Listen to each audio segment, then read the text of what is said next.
to the reading wars. It used to be called the reading wars.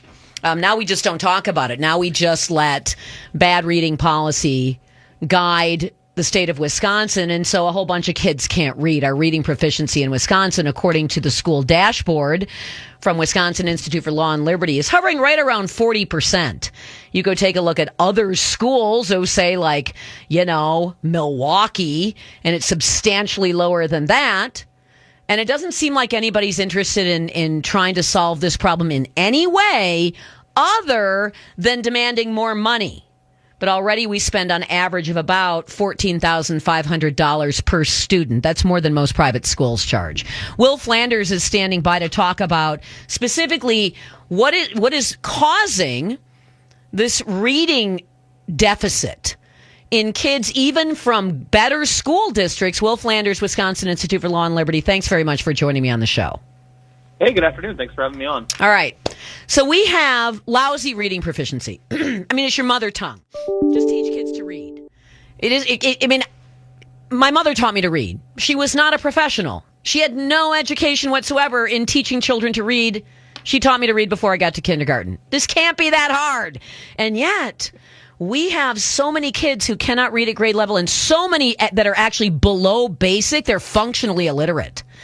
What's causing it, or at least what's causing part of the problem? Yeah, that's right. You mentioned Milwaukee, where proficiency rates are about 14%. So, yeah, that's in other words, more than 80% of kids are being failed in getting to just the basic level of reading that we expect in every grade as they go through the process. And what we looked at here is that the number of schools in the state that are still teaching what's known as the whole language approach. And we don't have to go into too much depth, but just to know that this is sort of a newfangled approach, at least in the last 20 years, that's come to dominate public education across Wisconsin and across the country. And what we know is that that's not aligned with what the scientific evidence shows works best. What's shown to work best is an approach that's probably what you and I learned in school, or at least even a generation back, which is a phonics-based approach, teaching kids to sound out words and learn learn the words as they go through the process of sounding them out. And what we know is that 44% of schools in the state, at least, are not applying that approach. They're using these newfangled approaches that the science shows does not work for kids. I frequently have Duke Pesta, a professor of English literature, on, who is required to teach an English 101 class, basically an entry-level gen ed class at University of Wisconsin-Oshkosh. And he says the kids that are coming in out of 12th grade can barely handle 8th grade material. Their mastery of grammar, syntax, appallingly bad. And these are kids who are college bound. So these are the smart ones. And the smart ones are coming out of the public school system with really bad reading comprehension skills. So by the time you're in 12th grade going into college, you should have this stuff down.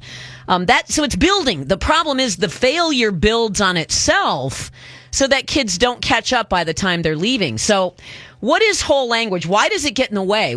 And by the way, for some reason, there's a political element to it. I don't know. I'm going to have to ask around about that. But there's a political element to whole language. The teachers union loves whole language. They love this way of teaching. I have no idea why. Maybe because it makes people functionally illiterate. Who knows? But they do. They have married themselves to this idea. So what is it? Why does it fail? Yeah, so whole language is sort of the idea of just using, not learning to sound out words and sort of not memorizing keywords to sort of help with your process of growing your vocabulary. But instead it's using context clues. It's looking at pictures and things like that to figure out what words mean, and then using that to not sort of learn the parts of the word, but look at it as a whole. And that, doesn't always sound terrible, and there may be instances where, it can be useful, but the main approach should be teaching kids to sound out words and learn to identify what letters sound like, what letters, how they should be pronounced together. It's the approach that worked for 100 years in American education. And the move away from it, as you pointed out, is very interesting. A lot of it is because our colleges of education have been entrenched in this new technique as well for 30 years. So the teachers that your kids have, the teachers that the next generation of kids that's in school right now are all sort of inculcated into this process that doesn't work. And just like any other bureaucracy, the education bureaucracy is slow to move from something that doesn't work, and we're seeing it in spades in our reading curricula across the state. All right, so, but there are tens of thousands of moms who are teaching their kids to read. I mean, I'm serious. I think that's probably the norm, that most parents have their kids reading at least at a rudimentary level by the time they're even in school. At least I hope that's still the case. It certainly was the case when I was a kid. So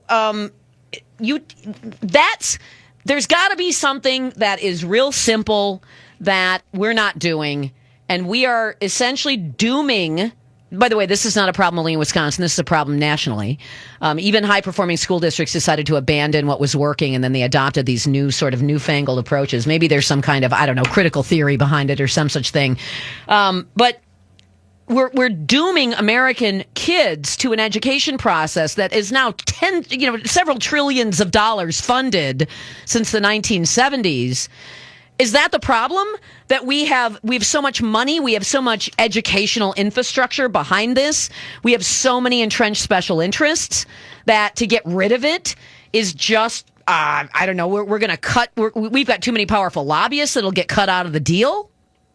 Yeah, absolutely. I mean, you look at the education process today. It's not just teachers in the classroom, right? You have reading coaches in schools that have been taught this curriculum as well. You have, the sort of all the way up to the principal, folks have been sort of inculcated or sort of exposed to this way of teaching. And making a change is very difficult. I will say there are school districts out there that are doing a good job, and those deserve credit, at least in moving away from these antiquated techniques.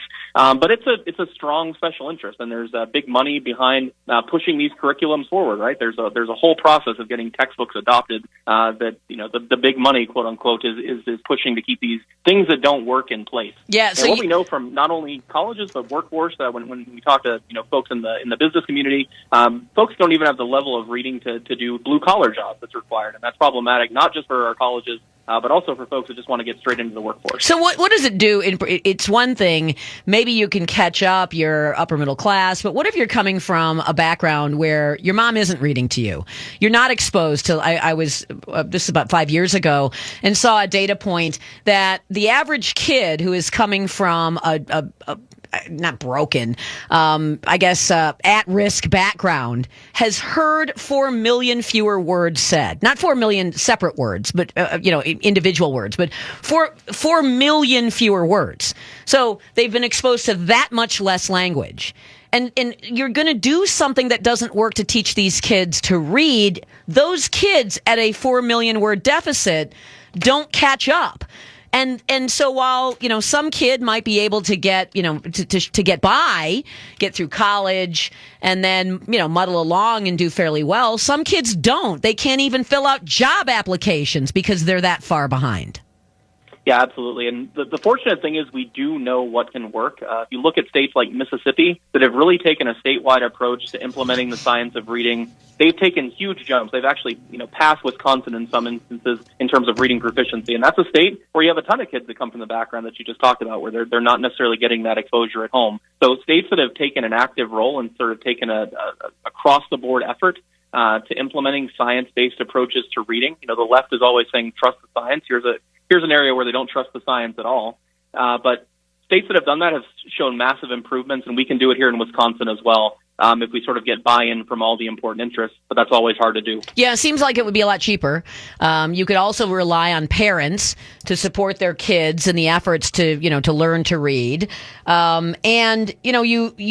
This is kind of a back to basics sort of thing. They've tried to reinvent the wheel. Common Core. We shouldn't be reading whole books. You should only be reading excerpts. You shouldn't be reading fiction. You should only be reading whatever. Everybody's got some kind of new way. Why not just at least try the old way for a while? Now, what can the legislature do at this point, though?